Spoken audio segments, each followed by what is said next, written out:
السلام علیکم ورحمۃ اللہ وبرکاتہ۔ اعوذ باللہ من الشیطان الرجیم، بسم اللہ الرحمن الرحیم۔ رب اشرح لی صدری ویسر لی امری واحلل عقدۃ من لسانی یفقہوا قولی۔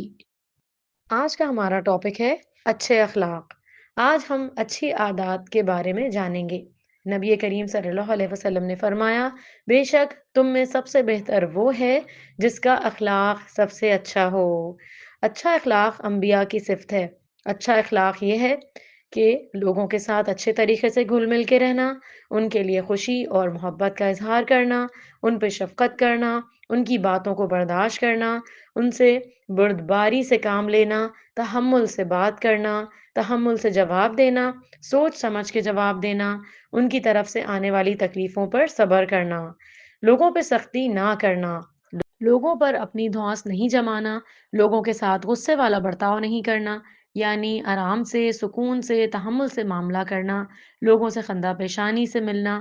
اچھا اخلاق جنت میں داخلے کا سبب ہے۔ رسول اللہ صلی اللہ علیہ وسلم نے فرمایا، لوگوں کو سب سے زیادہ کثرت کے ساتھ جنت میں اللہ کا تقوی اور حسن اخلاق لے کے جائیں گے۔